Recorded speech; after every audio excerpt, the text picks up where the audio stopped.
bonsoir, on va commencer. Alors, nouveau cycle du Café Théo pour l'année 2017.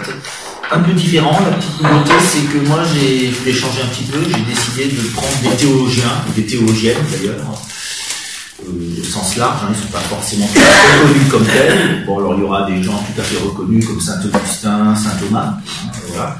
D'autres, ça sera des femmes comme Maria de Magdala, je pense que c'est une grande théologienne. Elle a un évangile apocryphe qui n'est pas reconnu encore par l'Église catholique, qui commence à être reconnu par l'orthodoxie. D'ailleurs, celui qui l'a traduit, c'est Jean-Yves Leloup, qui est un orthodoxe. Voilà, très belle traduction d'ailleurs, avec un beau commentaire. C'est une de mes sources d'inspiration. C'est aussi l'évangile classique, notamment celui de Luc, dont je vais citer d'ailleurs un passage pour commencer. Donc il y aura au programme, je vous rappelle pas le programme de ce Café Théo, toujours en binôme avec Sabine, malheureusement elle est en réunion ailleurs, parce que ça aurait été bien d'avoir son point de vue sur Maria de Magdala, chose très intéressante à dire, mais bon, elle pourra les dire dans un autre débat. Donc je vous rappelle quand même ce qu'on va voir au courant de l'année, enfin de l'année scolaire, jusqu'en juin. Donc aujourd'hui Maria de Magdala, la femme divine. Ensuite, le 1er mars, donc il y en aura un peu moins, mais parfois ça sera 2 par mois et parfois un seul par mois.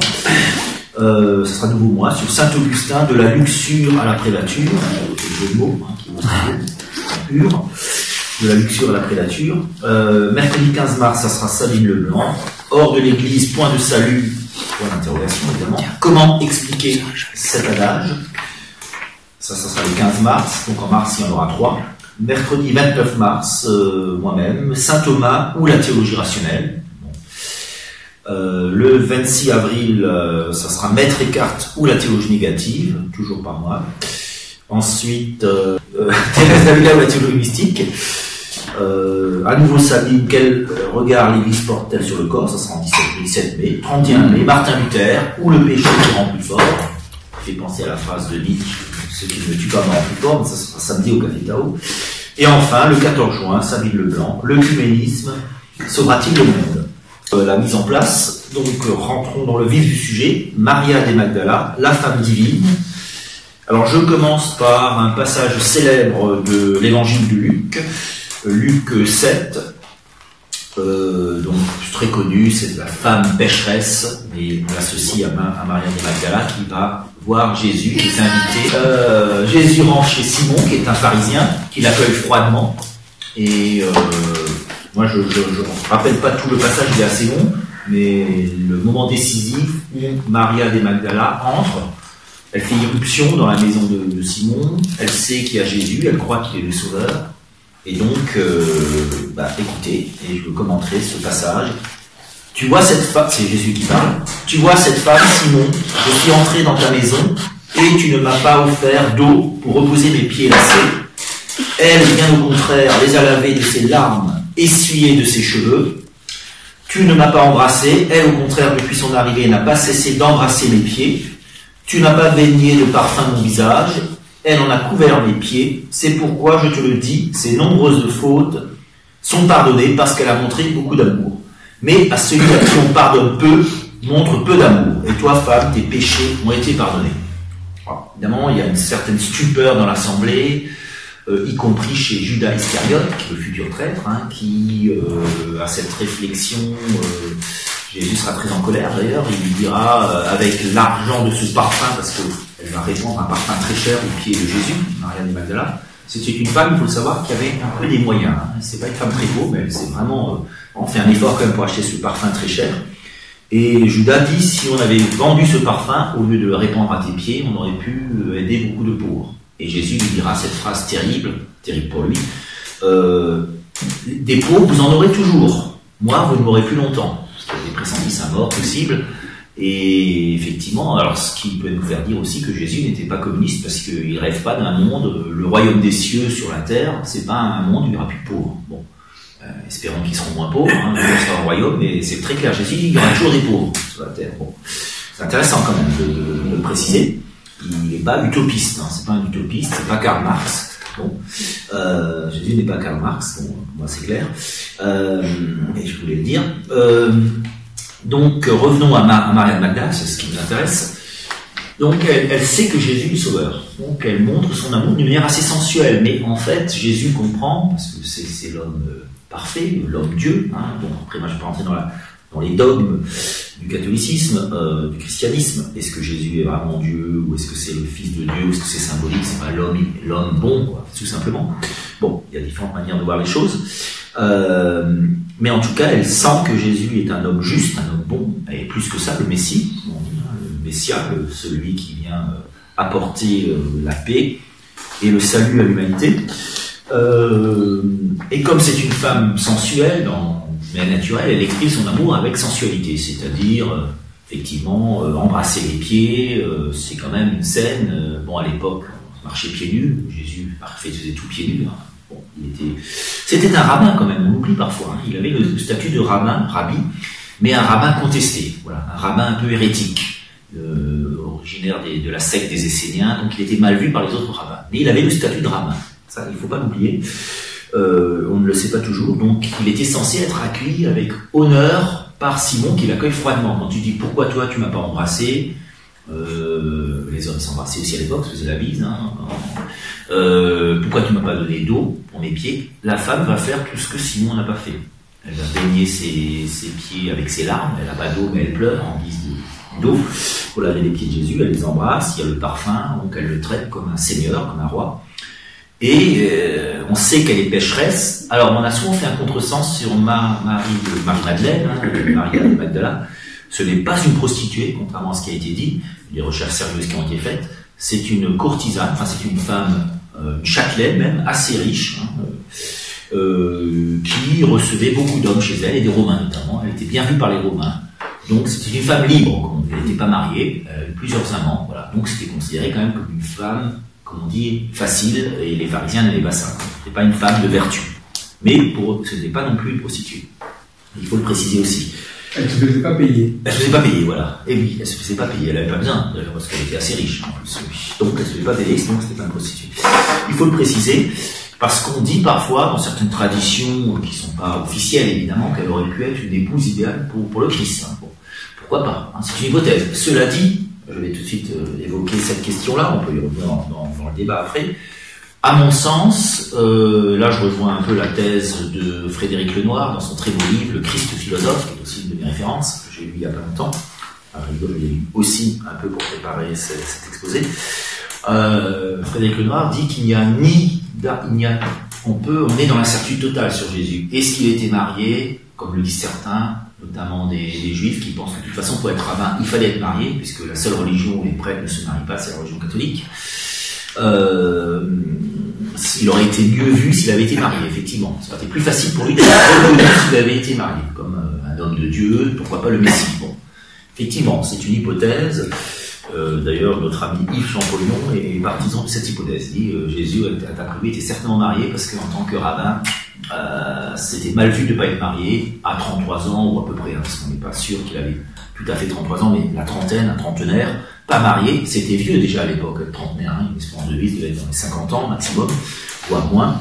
Donc à 30 ans, il était déjà un peu vieux, quoi. Ne pas être marié à 30 ans, c'était considéré, alors soit on vous considérait comme un homosexuel, ce qui était considéré comme une abjection totale, hein, à l'époque, même encore aujourd'hui dans certains endroits. L'homosexuel est toujours du papa de soi, même dans l'église catholique d'ailleurs, c'est pas encore tout à fait passé dans les mœurs, comme on dit.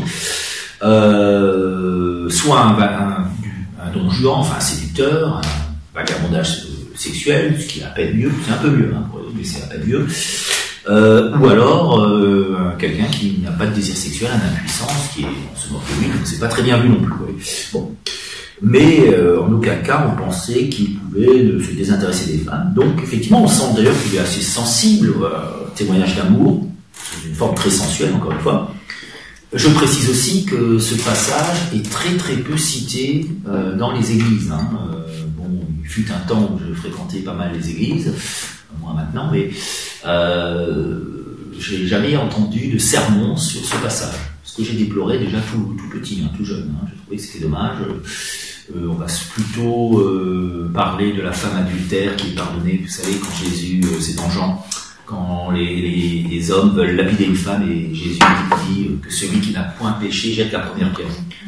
On a tendance parfois à confondre les deux histoires, à penser que c'est Marie-Madeleine aussi dans cet épisode-là, alors que c'est pas elle. Là, c'est pour le coup, c'est vraiment une prostituée qu'on veut lapider. Bon. Marie-Madeleine, elle ne risquait pas d'être lapidée parce qu'elle était protégée par les Romains. Elle avait des centurions importants, donc c'était une femme importante qui aurait pu, d'ailleurs, stratégiquement. C'est pour ça que l'hypothèse d'un mariage futur ou actuel, moi je pense plutôt futur, avec Jésus est loin d'être une hypothèse stupide parce que ça aurait créé des liens avec Rome. Et on sait très bien que Jésus n'avait rien contre les Romains et qu'au contraire, il avait compris, c'est un homme très intelligent, sa stratégie c'était effectivement peut-être de gagner l'Empire romain pour diffuser son message, qu'il devienne universel, ce qui deviendra 400 ans plus tard à peu près, voilà, passer par la puissance romaine qui était incontournable à l'époque. C'est pour ça qu'il a des phrases plutôt... j'allais dire, apaisant vis-à-vis des Romains, quand il dit rendons à César ce qui est à César. Bon, il soigne la fille d'un centurion, enfin bon, il n'était pas... C'est ce que lui reprochera Judas, qui était plutôt un patriote. Hein. Je crois qu'il est trop mou, qu'il n'est pas assez patriote juif. C'est déjà trop universel, en quelque sorte. Hein. Et donc, Maria de Magdala est la première femme qui reconnaît Jésus, officiellement en tout cas, comme le Messie. Elle est pardonnée, évidemment. Alors quand même, Jésus lui dit, bah oui, il la pardonne, voilà. Bon, mais il faut dire qu'elle a payé le prix aussi. Elle s'est confessée en quelque sorte en public, hein, puisqu'elle se met devant ces hommes qui la regardent de travers, la plupart, à part Jésus, qui a un regard bienveillant pour elle, et même un regard d'amour. Et donc la morale de ce premier passage, hein, c'est mon point de départ, c'est que ce qui est important, c'est pas tellement ce qu'on a fait, mais c'est ce qu'on va faire, c'est le futur. L'important pour lui, c'est de l'aimer. Il est le Messie, le Sauveur. La première chose qu'on a à faire, c'est pas accomplir nos tâches religieuses, au-dessus de ça, quelque part, Jésus, il me semble, c'est de l'aimer, de reconnaître en lui le Sauveur, l'élu de Dieu. Voilà. Ça, c'est le plus important à ses yeux, ce qui va se retourner contre lui, parce qu'on va l'accuser, les pharisiens vont l'accuser d'être arrogant, pour qui se prend-il? Et on peut comprendre un petit peu l'attitude des pharisiens.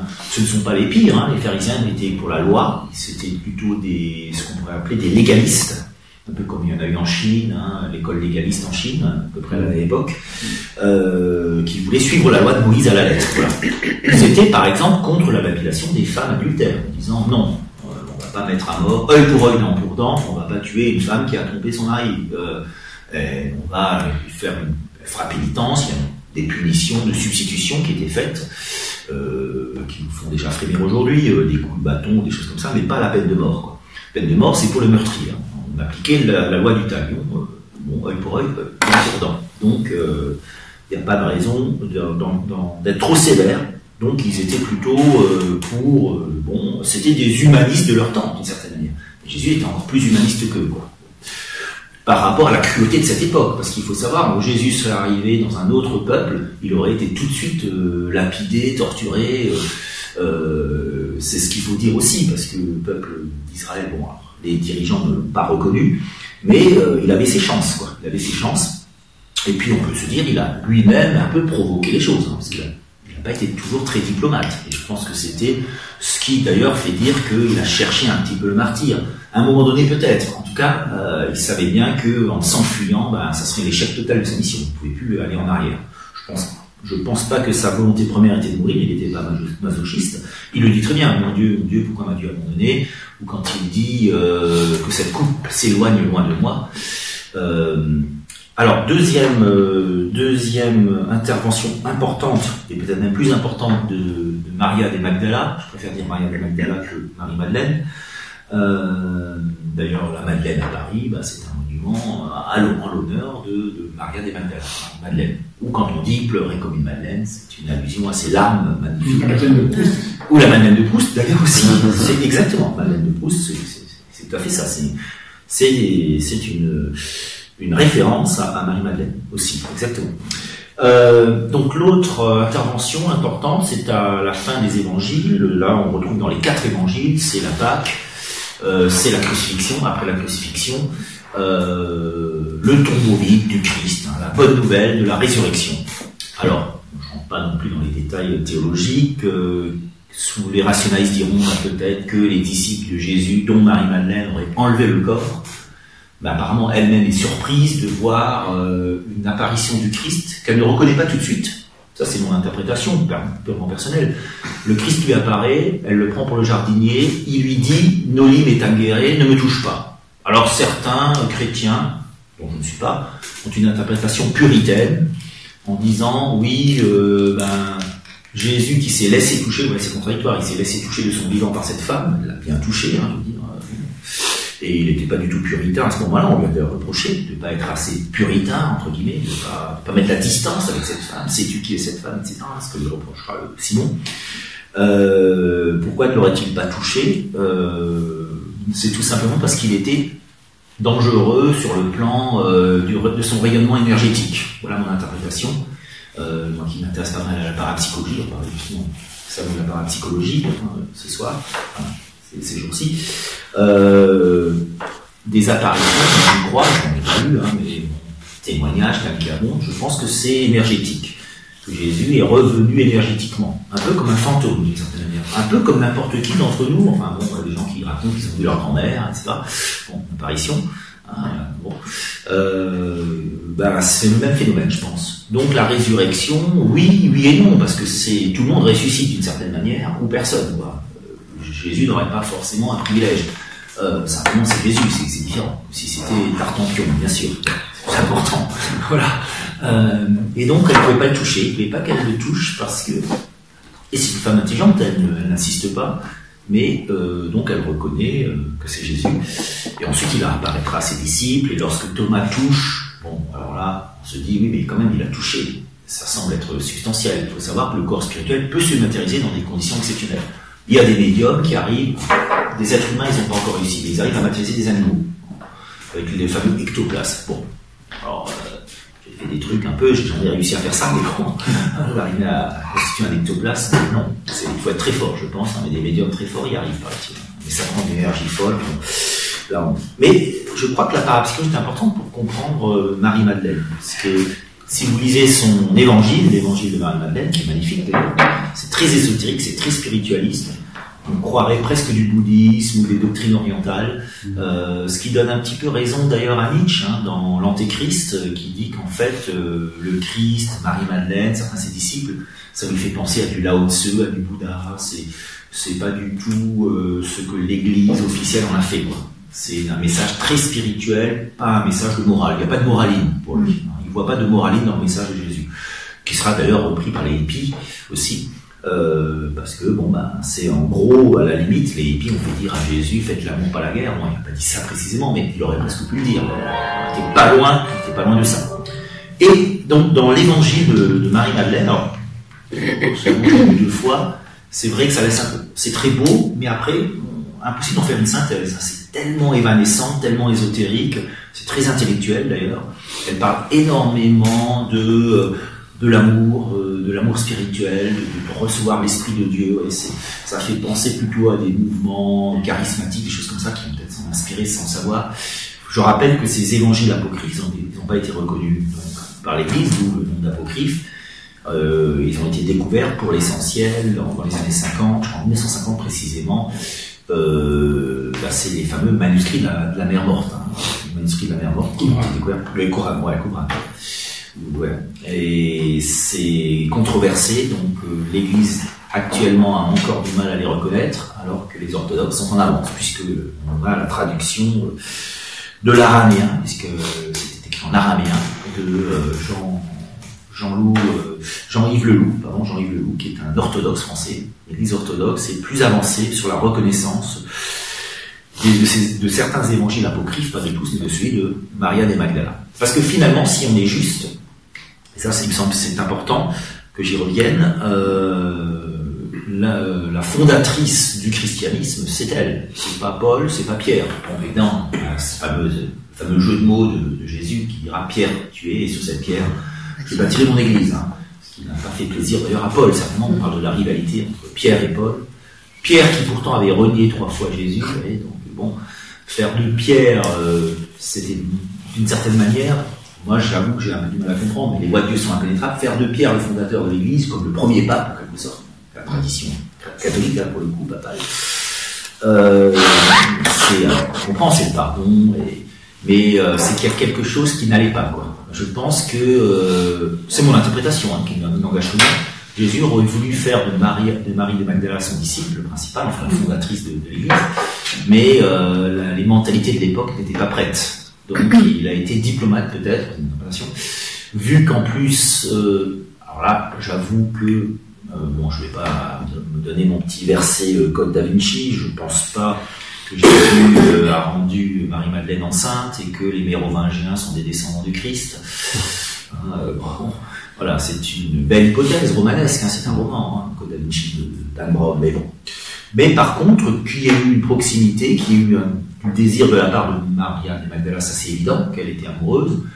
Jésus, en bon thérapeute, parce que je pense qu'il y a une dimension aussi de thérapeute, il a accepté le transfert affectif, mais je pense qu'il a attendu de toute façon. De toute façon, il ne faut pas oublier qu'il avait la morale quand même judaïque de l'époque, et que ceux qui se tenaient à cette morale, tous ne s'y tenaient pas bien sûr, ceux qui se tenaient à cette morale ne concevaient pas la relation amoureuse, sexuelle avant le mariage.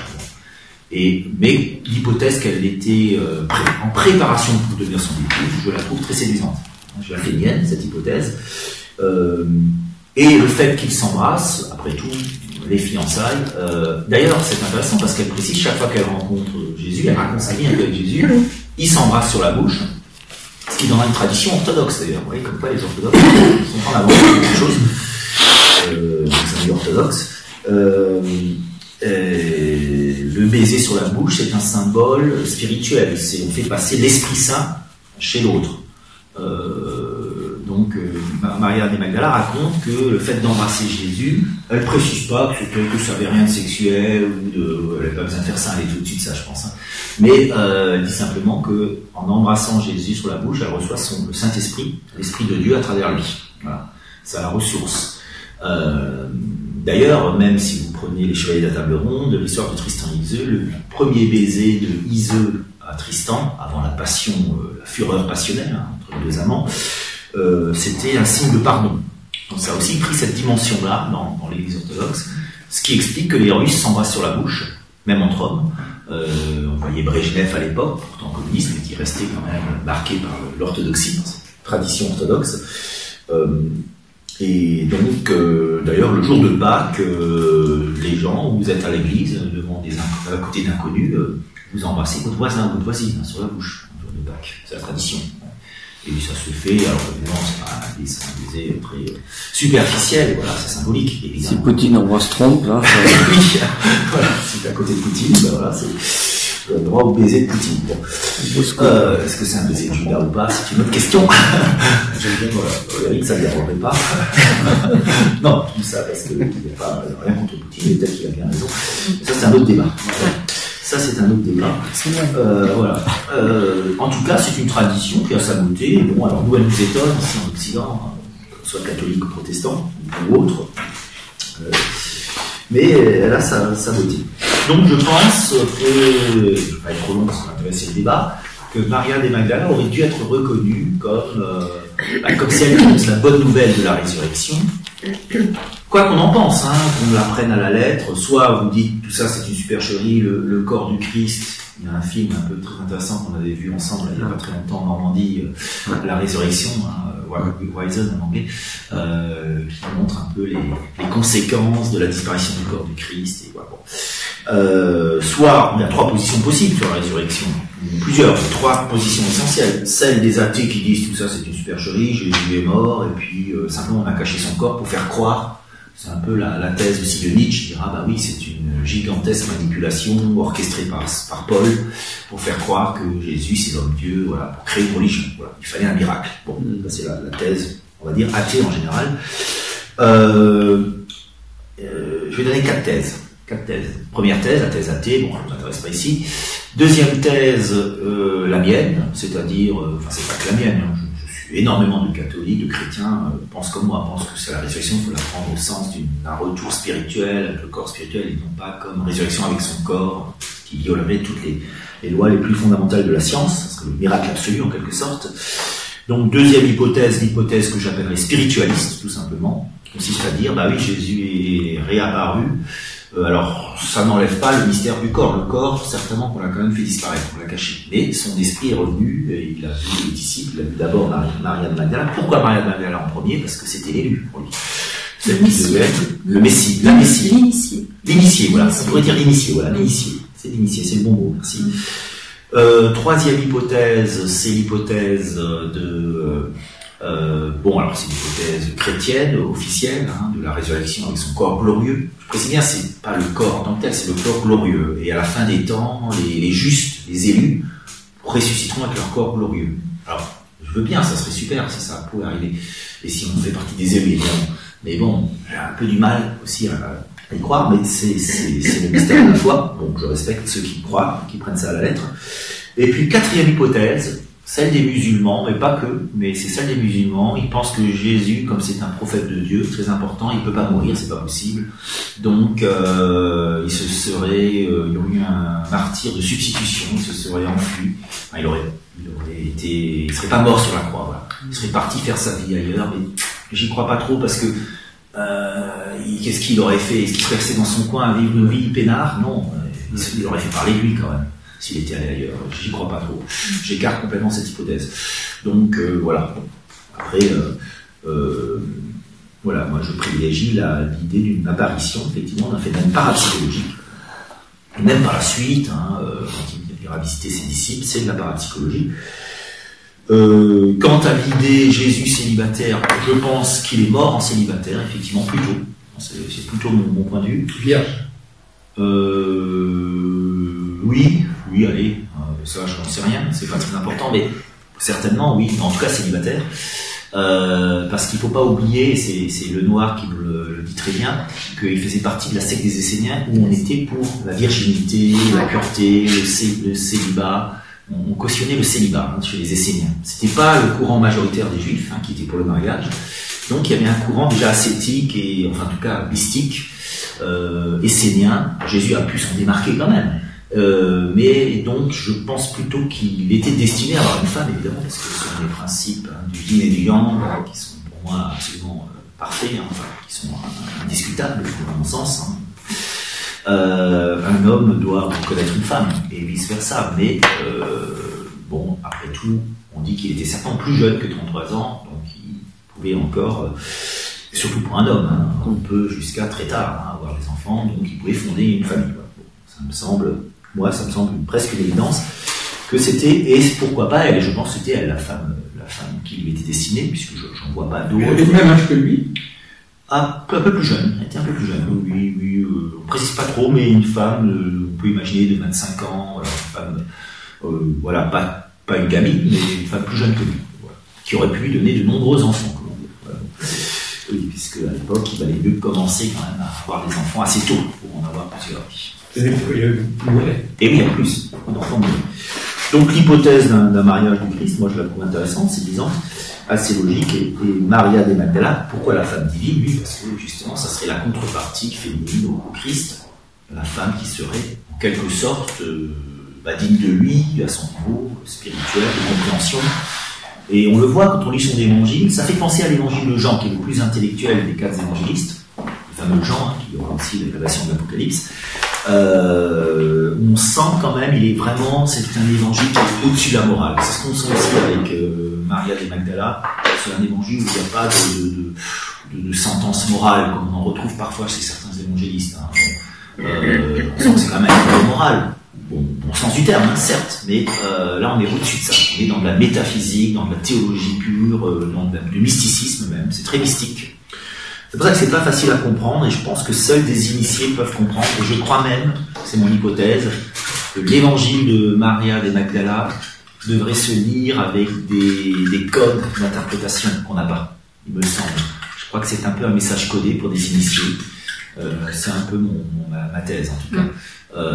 Ça, là, je rejoins un peu Dan Brown, parce qu'il y a les mystères, c'est vendeur pour un roman, mais avec l'idée des Illuminati, etc.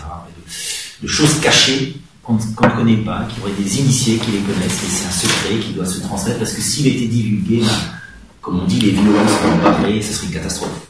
Bon, je vais dire, on jamais une catastrophe, mais ça serait certainement pire. Donc, je veux bien croire, moi, il y a un Américain, je ne sais plus comment il s'appelle, qui avait présenté la Bible en entier, d'ailleurs, comme un message codé. Et c'est pas, je ne dis pas que je cautionne complètement cette hypothèse, mais elle mérite d'exister. Avec l'informatique. Oui, avec l'informatique, voilà. C'est intéressant, il me semble, hein, parce que, bon, c'est des théories qui sont intéressantes, qui méritent d'exister. Bon. Après, pourquoi je pense que tout message a une version ésotérique et exotérique. Ésotérique, c'est-à-dire réservé à des initiés. Exotérique, c'est pour tout le monde. Alors nous, ce qu'on nous sert, ce que les églises nous servent, ce que ça dit, dommage qu'elle soit pas là, critique souvent ici, c'est, oui, le message des églises établies, comme on dit, qui est trivial, hein, c'est un peu la foi du charbonnier. Il fallait rendre les choses plus simples pour le peuple. Ce qui donne un peu raison à Nietzsche, qui disait que le christianisme établi, évidemment, le christianisme, c'est un platonisme pour le peuple, et dans la bouche de Nietzsche, c'est une insulte, hein. Enfin, c'est une critique, en tout cas. Puisque pour lui, le peuple, c'est la populace, c'est le troupeau. Hein. Nietzsche était très élitiste. Hein. Et bon, quelque part, il n'a pas tout à fait tort, il exagère peut-être un peu, mais il y a plusieurs niveaux de lecture possibles. Je pense que le niveau de lecture supérieur, c'est celui qu'on a d'une part chez Jean, qu'on ne comprend pas toujours, hein, l'évangéliste Jean, et surtout Maria de Magdala, peut-être aussi d'autres évangiles apocryphes, parce qu'il y en a d'autres, hein. Il y a celui de Philippe, il y a celui de Thomas, il y a même celui de Judas, l'évangile de Judas. Bon, il y en a plusieurs des apocryphes. Et ils sont intéressants, en tout cas, ça vaut le coup de les lire. Alors pour terminer, simplement, Maria de Magdala reste quand même une sainte, très honorée, plus dans les pays de l'Est, justement, à cause plus chez les orthodoxes, précisément, mais quand même aussi chez les catholiques de l'Est. En Pologne, il y a beaucoup d'églises qui sont dédiées à Maria de Magdala, moins dans le catholicisme d'Occident. C'est un peu dommage. On n'est pas reconnu à sa juste valeur. Et ça aurait pu changer pas mal de choses, notamment par rapport à la condition des femmes dans les églises, notamment, et la prêtrise, hein, pour les femmes. C'est un autre débat, mais bon, après tout, chez les protestants, vous avez des femmes pasteurs de plus en plus, chez les anglicans aussi, des prêtresses, des femmes prêtres. L'Église catholique. Et chez les orthodoxes? Chez les orthodoxes, non. C'est étonnant. Oui, il y a un paradoxe, oui. Bonne question. Chez les orthodoxes, il ne semble pas. C'est que des hommes. Alors que pourtant, les prêtres, c'est des popes. Mais par contre, ils se marient. Par contre, les popes se marient. Ouais. Il n'y a que dans le christianisme et les catholiques que les prêtres ne se marient pas. Donc les orthodoxes peuvent se marier? Oui, ils se marient. Ils peuvent se marier, mais je ne crois pas qu'il y ait de femmes qui puissent être ordonnées prêtres. Ah oui, d'accord. C'est différent. Alors que chez les protestants, on se marie et en même temps, la femme peut être pasteur. D'ailleurs, souvent, vous avez des couples de pasteurs. Chez les protestants, c'est souvent monsieur et madame qui sont tous les deux pasteurs, tant qu'à faire. Bon, puis on dira, c'est pas la tradition justement christique. Hein. Et donc, voilà ce que j'avais à dire. Je m'arrête là, je vous écoute. Si vous avez des commentaires, des questions, des ajouts.